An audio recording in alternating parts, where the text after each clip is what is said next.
อันนี้ก็หนึ่งในทีมงานป้าผู้บริจาคสวยเป็นจะได้เดินทางมา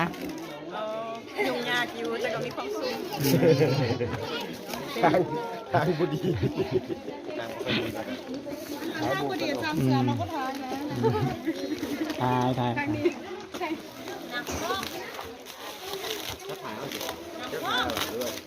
กุ้งกินเลยไหม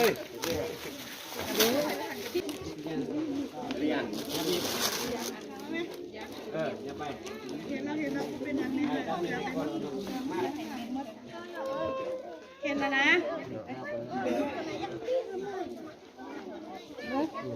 มาเด้อเดี๋ยวซุ้มไอ้เอ้ยเสียเอาเครื่องไม้ให้เด้อได้หมดทุกคนได้หมดทุกคนโอ้ดีใจป่ะนี่เพื่ออยากได้ปุ้มเขียนแน่เพื่ออยากได้ยกมือได้หมดเดี๋ยวเบิ้งขอนับเบิ้งกันเด้อโอเคนับเบิ้งกันได้หมดอันนั้นเข้ามาเด้อเข้ามาถ่ายรูปก่อนเด็กน้อยอยู่คือเก่านี่ผู้ใหญ่ไปทางพูนหมดเดี๋ยวเอามือลงได้แล้วโอเคมือลงได้แล้วไป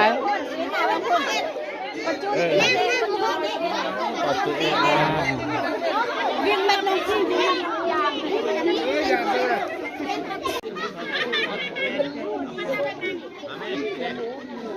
ขอบใจ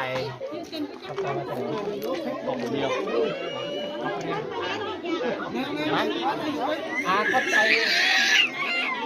ขอบใจผู้ว่าเอาเครื่องมาให้ขอบใจด้วยเราขอบใจเนี่ยบอกว่าเขาเป็นภาษาพูดเองเขาเป็นเดียวมาจะได้1 2 3ลายเด้อมีคนช่วยกันแล้วเ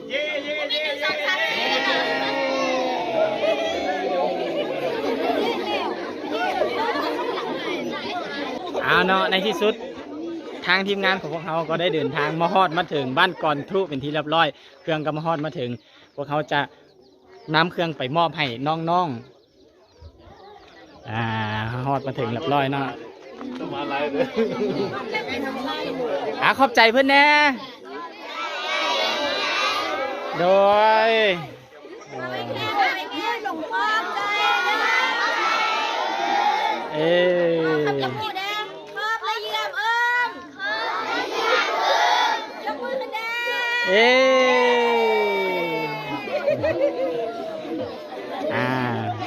แปะตะคูป่าแปะเลี้ยงแถวปิ้นหน้ามาบางทีเชื่อ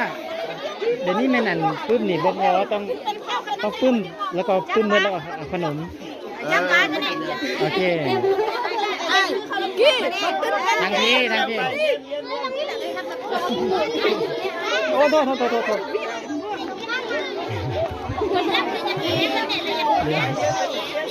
เรียนมาโอเคเรียนมาไม่ต้องยุ่งกันค่อยๆระวังหัวโอเค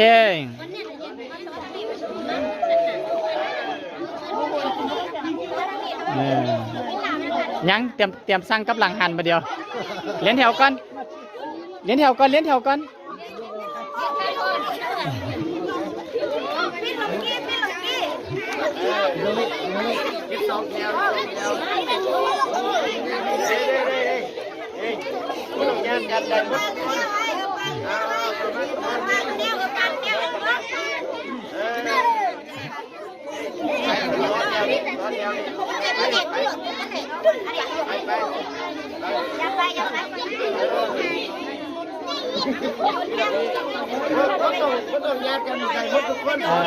ในมัจจุคนมีเครื่องได้มัจจุคนไม่ต้องเป็นไ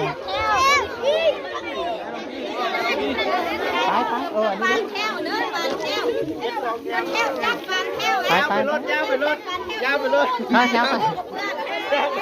มึงเส้นกันหรอไอ้ร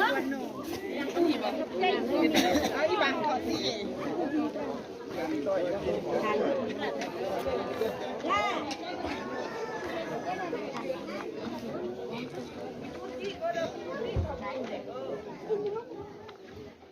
ได้เมดได้เมด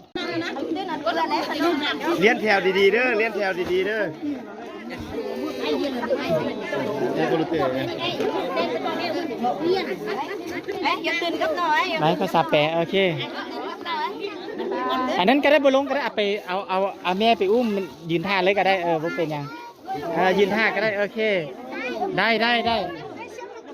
บ่ลงก็ได้จะอุ้มไปเลยก็ได้จะอุ้มเลยก็ได้โอเคยืนนี่ก็ได้บ่เป็นหยังขี้อายเนาะ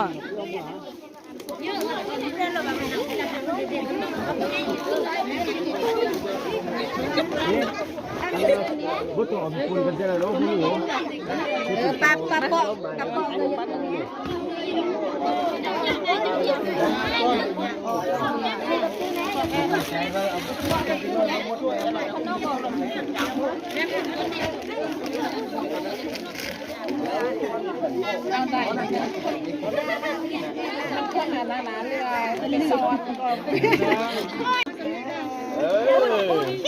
คุณเอาที่ด้านเรื่องของเรื่องเนื่องก็เนื่องเนื่องก็เนื่อง นี่แหละนี่พูดถึง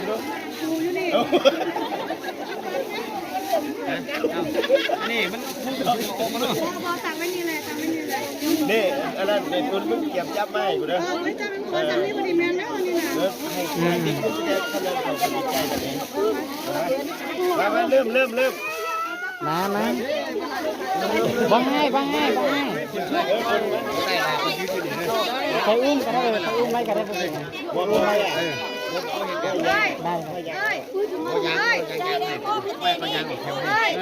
ได้ได้ เมนโอ้เดี๋ยวอันนั้นเปลี่ยนอันนั้นให้ยืนบนเก้าไม่ยางออกไปยาง โอเค ให้ยืนบนเก้าเด้อ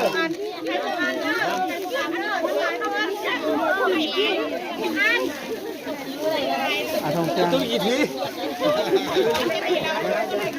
ได้เอาตัวได้โอเคเพราะว่าเขาจะเบิ่งก่อนว่าได้ซ้ำกันบ่ฮะเนี่ย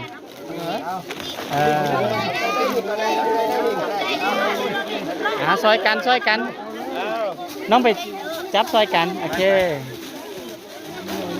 เบิ่งตามทงอันนี้ทงเด็กเครื่องใหญ่อันนี้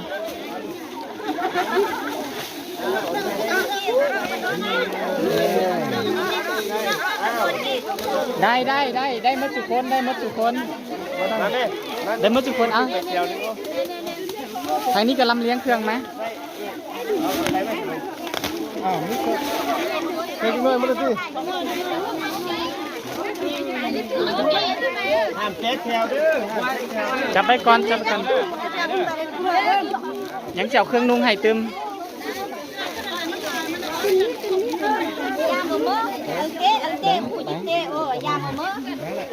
นี่เจ้าเครื่องนุ่งให้ตึมโอ๊ยนี่แหละบอกว่าซ้อนแถวดีๆมันโอเคเยี่ยม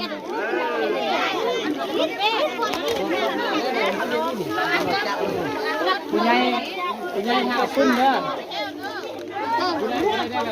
ทั้งหลังถ้าเอาปึ้มยังมีปึ้มมีสอให้โยไม่ต้องย่านเบ็ดหนึ่ง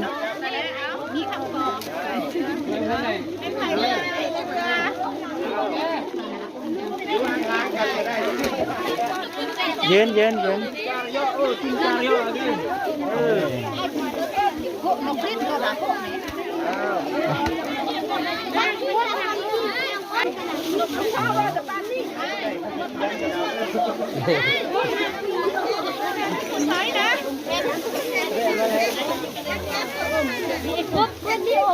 โอเคจับเน้น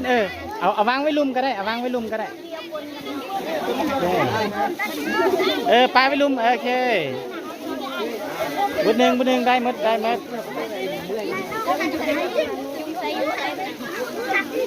หายซอยกันเบิ่งตามเพื่อนพวก เบิ่งตามไส้เบิ่งตามขนาดเด้อโอเคดูหน้าเครื่องผู้ใหญ่ให้ใส่ได้เครื่องผู้ใหญ่ก็มี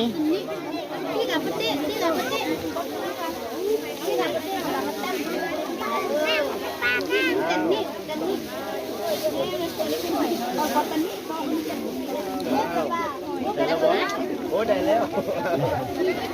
เบิ่งหายังบ่ได้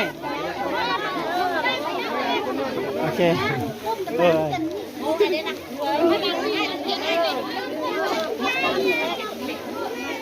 พวกคนที่น่ารักเจ็บ เบิ่งซอยกันได้เด้อผู้ใดยังบ่ได้โอเคเบิ่งซอยกันแน่ผู้ใดยังบ่ได้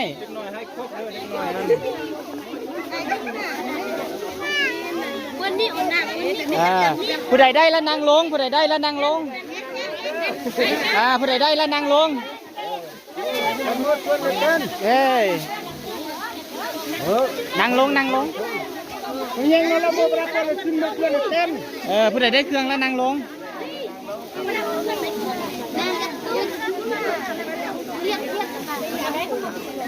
ใช่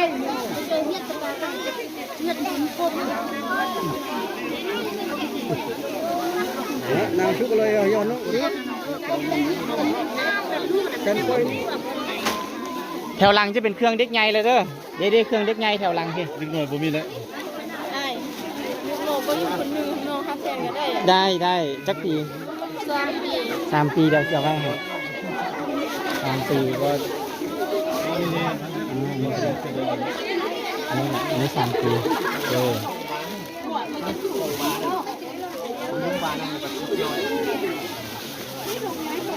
โอ้ยลืมใส่ฮัทเลยวันหนึ่งยังเอาเครื่องผู้ใหญ่เติมข้าวเครื่องผู้ใหญ่เติม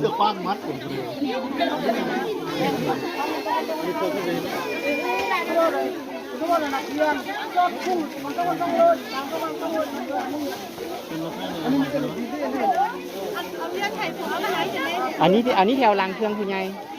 เครื่องเด็กใหญ่อันนี้แถวหลัง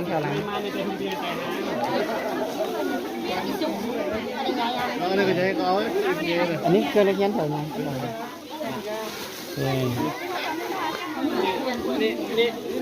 ยวอันนี้เครื่องผู้ใหญ่เบิ้งเด้อเด็กยิงเด็กซ้ายเอาไปเด้อเอาสิ้นไปให้เขาซะ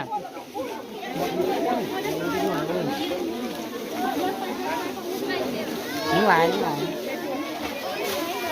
ขนมเนี่ยคนเฒ่ากันคนเฒ่าก็ให้ได้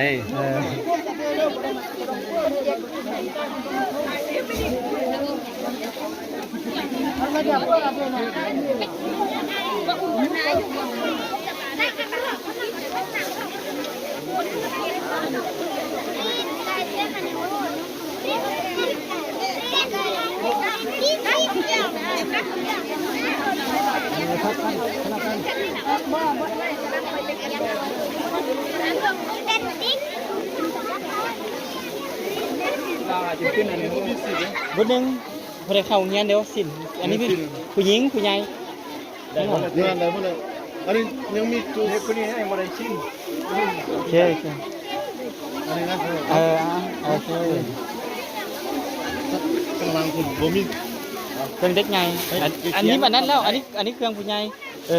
เครื่องเครื่องเด็กน้อยเครื่องผู้หญิงคนกันโน่นบุญหนึ่งอันนี้ค่อยเอาให้ผู้ใหญ่อันนี้เครื่องผู้ใหญ่บุญหนึ่งเด้อ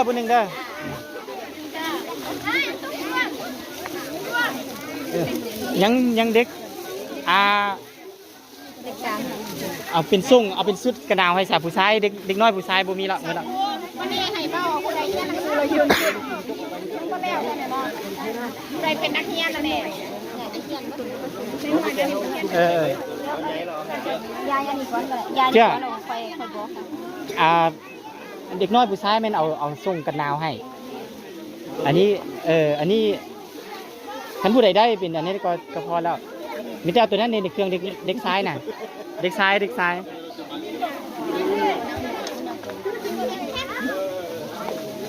อันนี้เบิ่งได้อันนี้เครื่องผู้ชายโอเคพร้อมเตียงกันเอาเด้อโอเค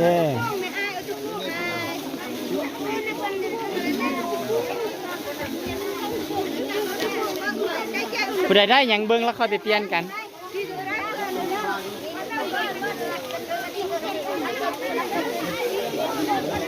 เดี๋ยวนี่นี่เครื่องผู้ชายเด็กซ้ายเด็กยิงอันนี้เอาให้นี่ก็ได้นี่อันนี้ก็เครื่องผู้ชายนี่ อันนี้ นั่นคือผู้หญิงนี่แหละ อันนี้มีเสื้อกันหนาวดีๆทั้งหลังได้หมดแล้ว มันยังบ่ได้เลย อันนี้หน่อยดู ผู้หญิงได้แล้วโอ้ได้แล้วค่อยเอาอันนี้ไทยเด้อผู้ชายเด้อมันมีแต่เครื่องผู้หญิง เดี๋ยวบ้านเพื่อนนี่ลุงได้อยู่นี่บ้านเด้อส่งส่งหน่อย เบิ้งเนี่ยคือมันเครื่องผู้หญิงได้ ค่อยไปเปลี่ยนกันเอาเด้อบ่ได้กันนี่ค่อยไปเด้อ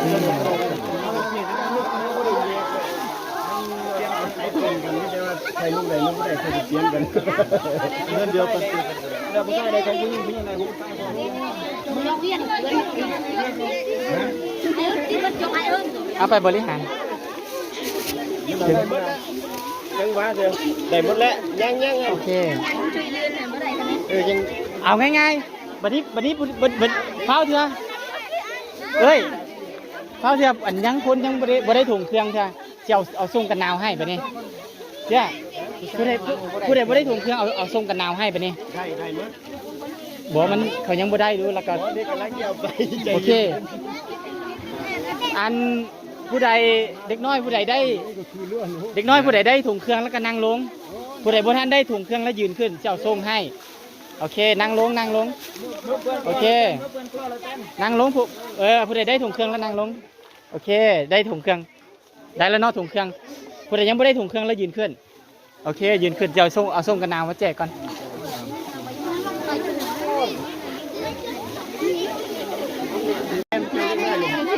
นี่เครื่อง ยังไงอ่ะ บอกคนนิดหน่อย ทั้งหลังยังบ่ได้ทั้งหลังยังบ่ได้ ไปแล้ว ทั้งหลังยังบ่ได้ ยังตอนยังแล้วเราอัดบ้านอัดตัวบ้านยังต่อใจผู้เรียนเหรอ เขาไปในเครื่องล้าง เอาเน้นให้ทั้งหลังก่อนแม่เพราะว่าอันนี้ทั้งหน้ามีแต่เด็กน้อย อนุบาลผู้เรียนถึงพี่ เอาไปปันกันปรึ้น เนี่ยนี่คนนึงเด้อ นี่ก่อนนี้ นึงไม่ให้อนุบาลมาเอาเพื่อ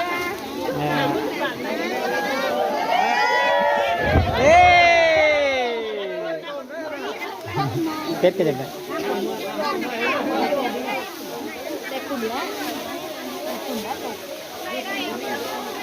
บัดนี้นั่งลงผู้ใดได้ถุงเครื่องแล้วนั่งลงบ่เฝ้าเดียวบ่เฝ้านั่นเดียวก็ได้บ่เฝ้านั่นเดียวก็ได้โอเคนั่งลงก่อนได้ครบหมดแล้วเนาะบุญหนึ่งเดี๋ยวเสียเอาเครื่องมาให้ตื่มบุญหนึ่งอย่าเฝ้าแตกแถวเชียว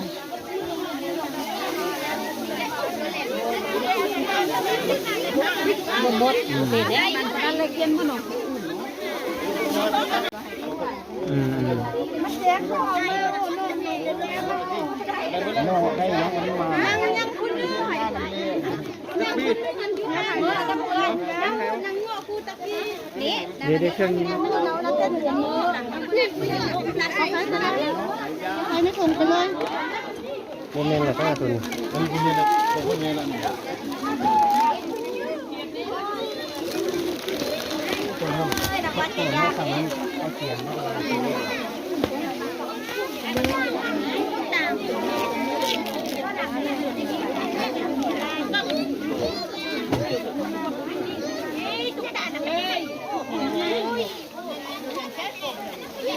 เอาได้ครบเป็นระบอ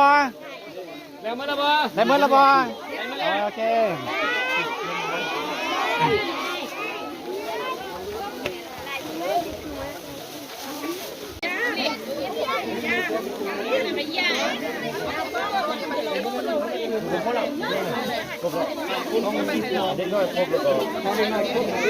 วันนี้ผู้ใหญ่ที่ผู้คิ้วผู้ใหญ่แล้ว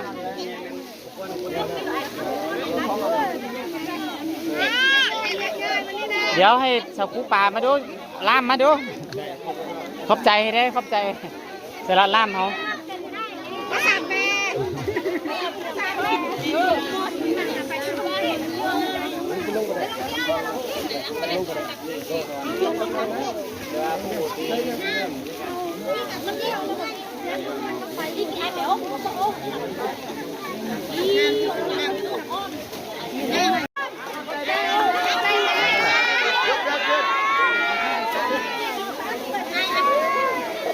ขอบใจเพื่อนแน่ขอบใจเพื่อนแน่ โอเคขอบใจเพื่อนแดขอบใจเพื่อนแดดีน้อยขอบใจเพื่อนแดขอบใจโดยตัวกับเมีย ในแสดงกันใดเลยหนึ่งเนี่ยนั่งกันไหนกัน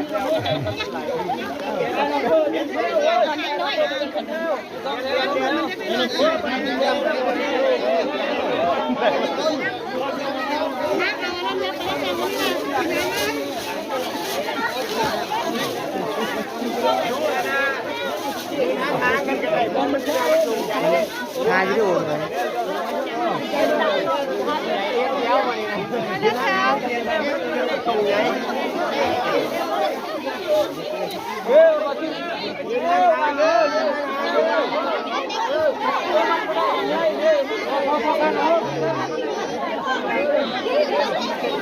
เอาผู้หญิงก่อนเอาผู้หญิงก่อนพี่โอเคเรียนเนี่ย โอ้แล้วก็ผู้ชายจะได้ส่งเนาะผู้หญิงเรียนแถวหนึ่งผู้ชายเรียนแถวหนึ่งจะ2 แถวเด้อ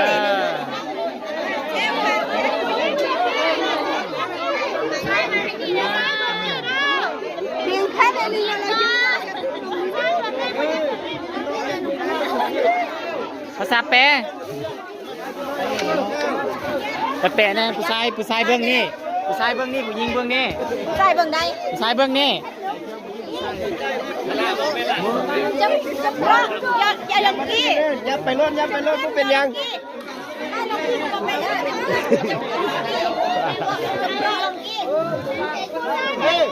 ฟังนี่ก่อนพอประชาสัมพันธ์เห็น2 แถวซ้ายแถวหนึ่งยิงแถวหนึ่งเด้ออยู่ห่างๆกันก็ได้เพราะโครงเครื่องมันใหญ่นี่อยู่ห่างๆกันก็ได้ยับไปรถได้หมดทุกคนยับไปรถได้หมดทุกคนเด้อยับห่างๆกันเลยต่อกันไปก็ได้ได้หมดไปเลยต่อไปเลยมันอยากนั่งหัวใจมันอยากนั่งหัวใจก่อนรินก็อยากเลือกกันเนี่ยเนาะยับไปได้ไปต่อทั้งหลังพูดเครื่องมีหลายยับห่างๆรถยับไปเลยได้เครื่องมีหลายได้หมดทุกคนยับต่อรถรอไปรถเป็นยังนี่ยังนี่เครื่องกันหนาวเด็ด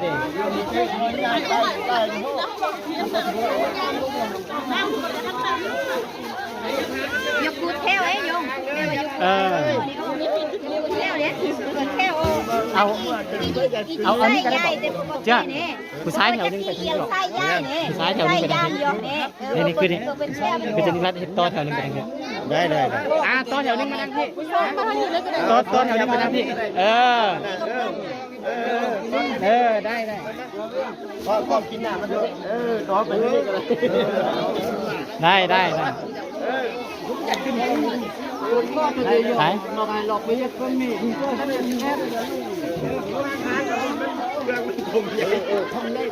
ทำง่ายได้อย่าถึงอย่างเที่ยวแบบนี้เราพูด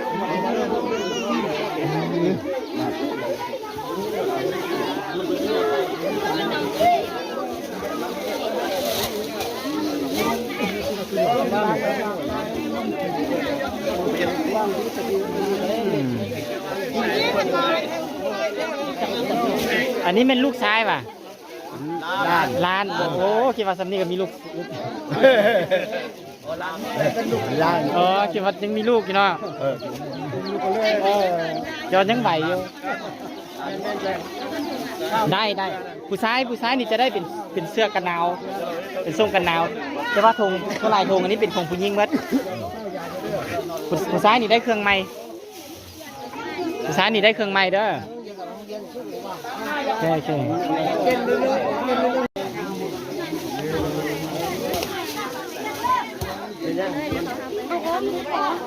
แดงเ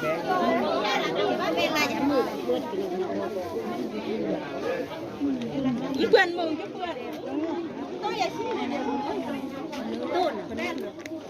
ได้หมดเด้อพออยู่เครื่องนี่ สาวก็ไปท่าเอาสาวนม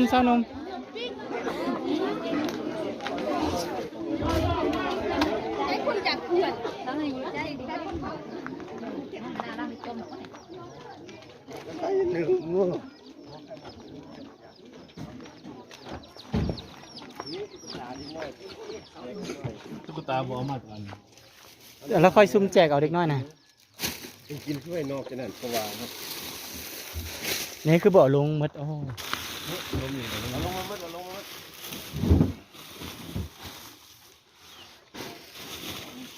เอาไปยี่นะเอาไปยี่นะนี่แน่ น่าจะแจกอะไรโอ้ตัวนี้น้ำเอาตัวนี้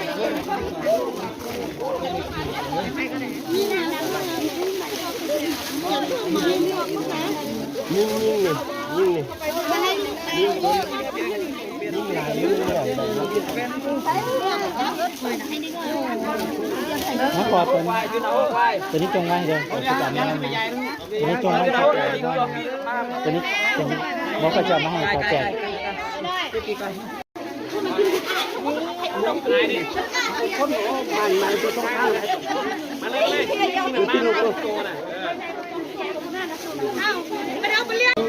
เป็นคนโชคดีเนาะ เดี๋ยวมันจะกิจกรรมยังไงนะ คือจิบจัดนะ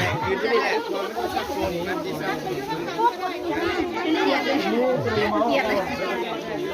เดี๋ยววันนี้ก็ตูนเพื่อนเลยนะ นะฮะปลาเอาปลากระไร kamu ya parian môi nữa พวกห้าออกยังไม่ตัว kamu ya parian môi ได้ยังห้าได้เท่าไรใครตอบได้ทุกหนึ่งทุกตาห้าพวกห้า เอาบวกเยอะไม่ต้องว่าคูณในชิปเป็นเลยต้องชิปแล้วนี่ อันนี้นกงามอันนี้ก็นกงามนะ ต้องพูดกันงานก็ให้สักคนอันนั้นบ้าน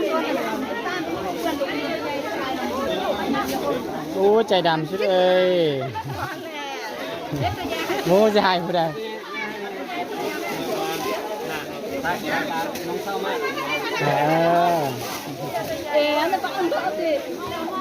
ขอบใจเพื่อนแน่ขอบใจเพื่อนแน่ขอบใจเทนแน่ขอบใจได้แม่เลย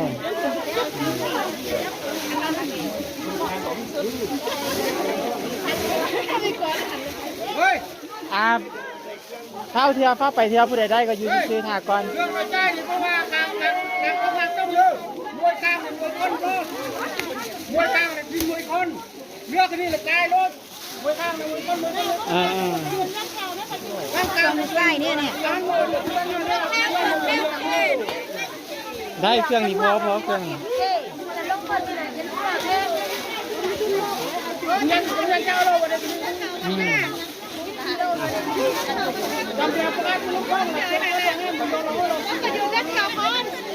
ยืนเล่นแถวก่อนได้หมดทุกคนเลี้ยนแถว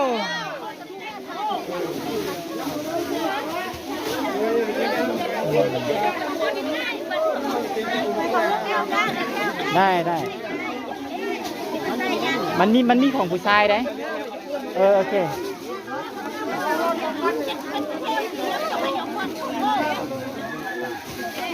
โดยอันนี้ของผู้ชายตรงนี้เอาของผู้หญิงให้เราแม่เอาของผู้หญิงให้เราแม่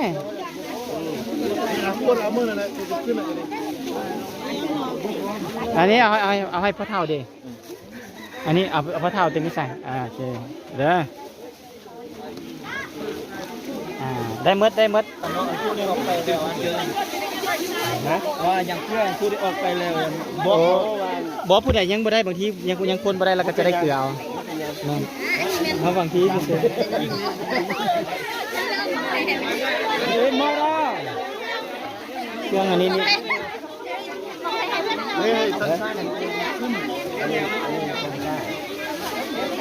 คุณมันนุ่มอ่ะนี่ให้ผู้เบา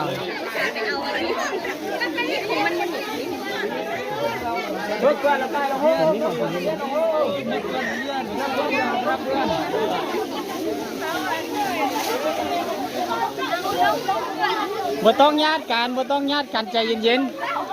ๆบ่ต้องญาติกัน ร่วมแต่ยัดกระดาษเราต้องทำโอ้ยยังหน่อยมุดอะไรเนี่ยประตูเนี่ย ยัง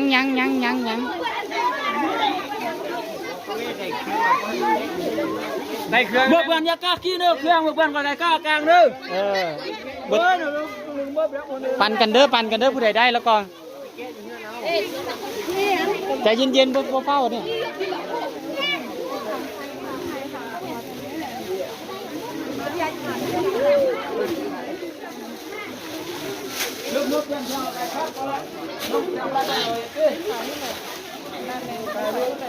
ช่วงมิดเกินช่วง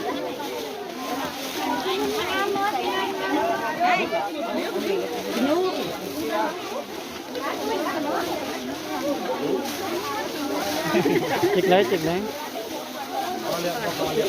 นี่สุดท้ายนะ พี่เปลี่ยนกับเพื่อนในก้นมาแล้วแต่ชื่อแบงเพื่อน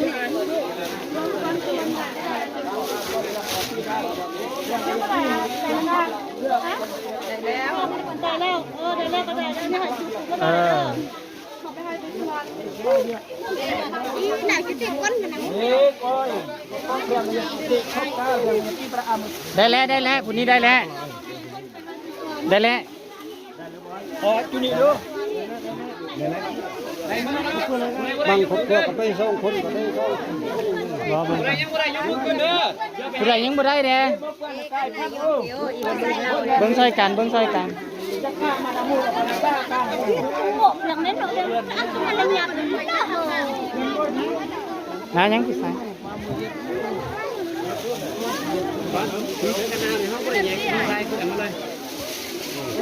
นี่แต่หาสู้ผู้ชายคนนี้แล้วก็คงยิงให้เลยอันนี้ให้เลย บ่อันนี้เอาไว้อันนั้นตึมเอาไว้ในนอกตึมเอง บอกให้มันเหลือก่อนของมันใหญ่ ผู้ชายกินอยู่ให้เขาเลย เขาเอา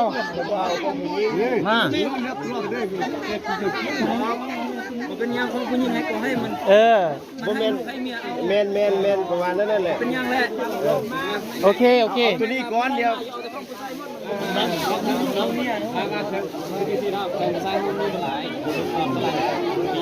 บอดีนี้เดี๋ยวนี้จะมีส่งกันหนาวแน่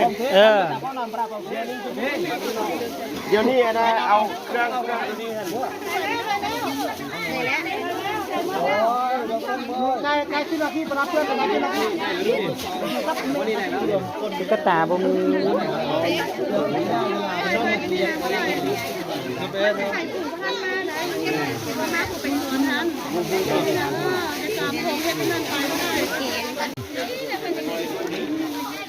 เอาปากกาเอ็ดยังเอารับมารับไปยังมือรับไปจะเกิดมารับขึ้นลงเดี๋ยวนั่นเด็กก็จะเปิด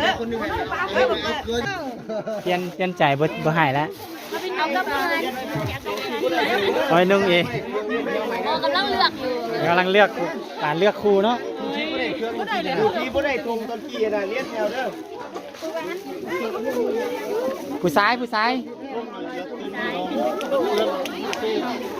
ตายเด้อของไม้แหละอันนี้ จ้ามึงไปไหนอยู่วันนั้นก็ไปลองเบื้องหน้านี่ ไป แต่ว่ายังบ่ได้เทื่อ บ่ได้ก็ แม่นตายได้ออกงั้นเขาบ่ได้ออกบ้านบ่ได้ ยังไงอะตินหน้าน้องเมย์เตี้ยวอื่นเอกเดียดมันนะฮู้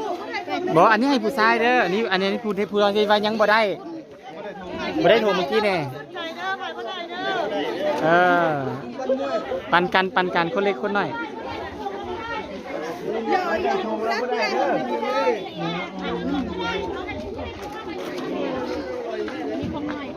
คนหน่วยมึงไม่ได้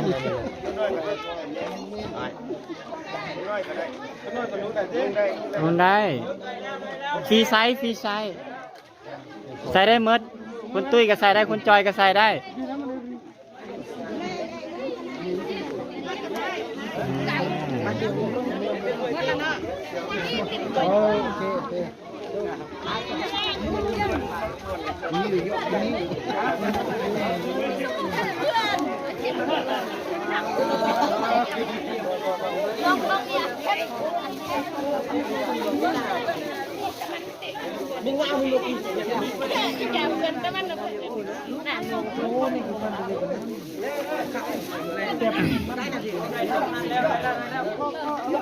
ผู้ใดได้แล้วก็บ่ต้องเอาเด้อปั่นให้คนบ่ได้แดง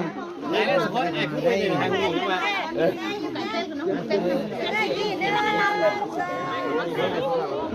อันนี้ไม่สิบาทเลย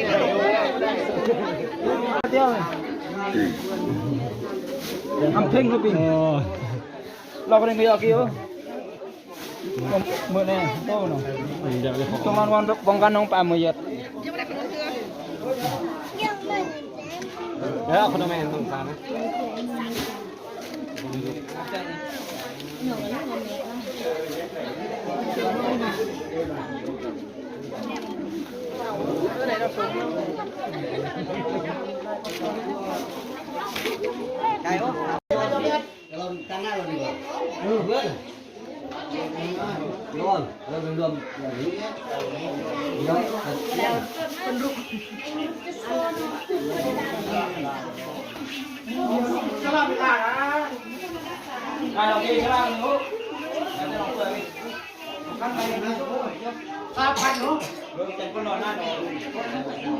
ลุงทางซ้ายพักที่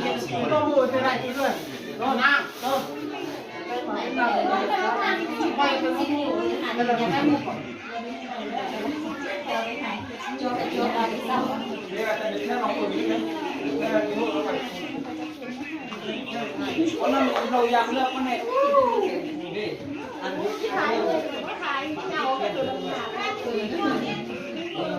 เล่นผมกระตูนตัวจะไม่ยุ่งเดียวเลย เอ้ยเอาเสื้อกันหนาวอยู่หั่นให้เรานุ่งเลยตัวหนึง นี่ใส่ ไป พวกแม่นี่ดิชากระเนามันนี่มันไม่โกงกันค่ะไม่ไม้เลยตรงนึงนะ ตัวไม่ไหม้อ่ะแม่ เชื่อกันนะเรา อยู่ลูกเอ้ย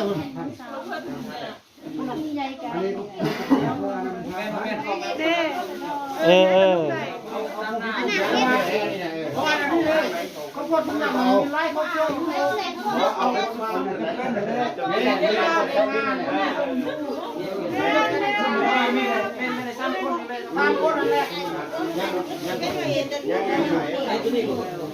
นไม่เข้ากันแล้วพอทำที่ก่อน เอ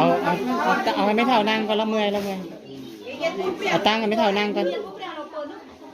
เต้นเต้นนะ นุ่งให้เราเลยเชื่อนุ่งให้เราเลยใส่ให้เราเลยให้เราใส่เลย เต้เต้ในห้องมันน่ะเต้เนี่ย โมเมนต์เราหนาว ตียืนสันเข่าบน โอ้ เข่า คิดว่าสนาม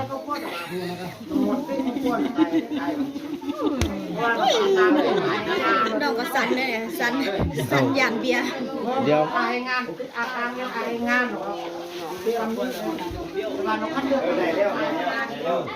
เขาไปจับเลย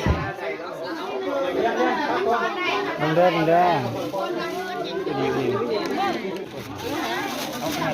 ไปสูงไห้เลยก็ได้ เอาไปส่งให้เลยไป ไม่เท่าใช่เดี๋ยวเอาดิบทองให้ ใส่ของอันนั้นด้วยจับให้ไหม ตัวได้ทองของน้ำเดี๋ยวเขาจะให้ ไป ไม่เท่าใช่เดี๋ยว ลาไปเอาเกลือได้ไหมโอเคไป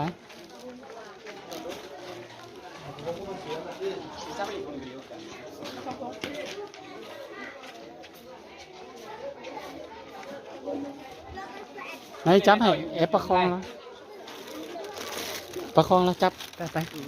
ประคองแล้วไป ไม่เท่าอยู่ในผ้าจะเนี่ย ค่อยๆย่างอย่าเฝ้าค่อยๆย่างอ่ะ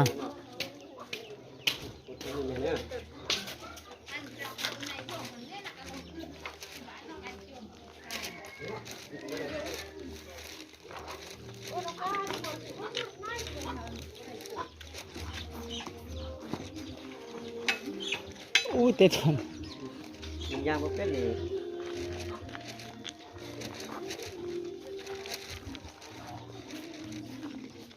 ค่อยๆก็ได้บ่ฟ้าวไง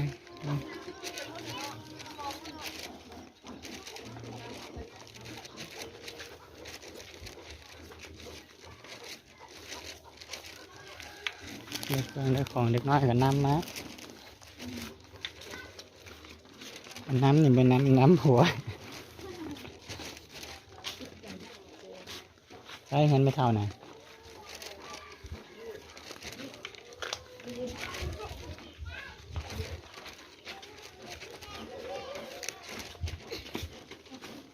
ถ้าโฮมเราได้แล้วกัน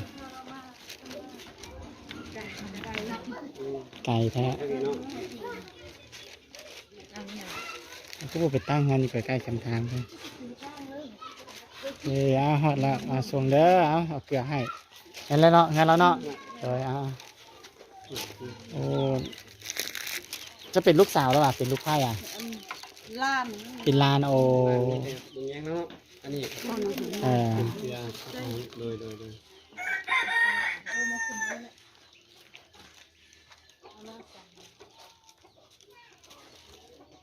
ฮอดงานทรงฮะโอ้อะขออนุญาตขึ้นไปถ่ายเฮือนเด้อโอ้นี่ให้ไม่เท่าระวังโดยไม่เท่าอยู่คนเดียวบ่อยู่กับใคร ไปนอนน โอ้เจ้า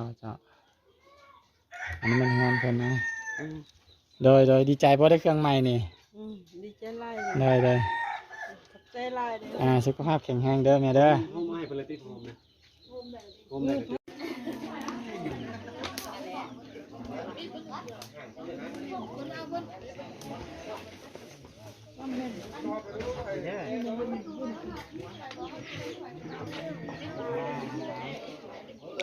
มีลูกบริษัทอะไรน้ำเขาได้แล้ว ก็นุ่งอ่ะนุ่งอ่ะดูส่งอ่ะดูหมวกแดง นุ่งแล้วก็ส่ง หน้าจิ้มริม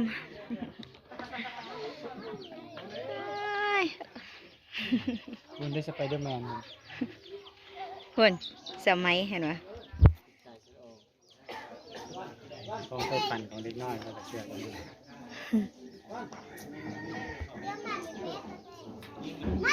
สมัยทั้งนั้นเลย ไม่ได้ส่งใหม่ ส่ง ทางเขาก็ขอประกอบช่วงเติมหน่อยเด้อทางพวกเขาก็นี่เดี๋ยวนี้แม่นก็ได้เกี่ยมอาหารมาเป็นชิ้นเป็นป่ามาเพื่อก็มาแต่งกินน้ำประกอบส่วนน้ำทางบ้านเพื่อนเนาะเพราะว่าเขาก็บอกมากับบริจาครบกวนบ้านปกติว่ามาพวกเขาก็มาช่วยเหลืออยากมาช่วยบ่ได้ว่ามาตังอย่างทางนั้นเนาะแล้วทางพวกเขาก็มีอาหารมาประกอบส่วนน้ำแข่งกินข้าวสามัคคีน้ำกันโอเค ไปคุณเกิน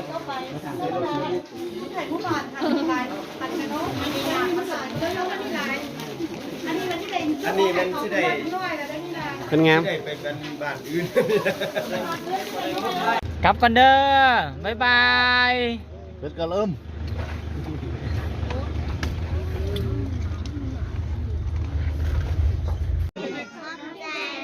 ลายเด้อ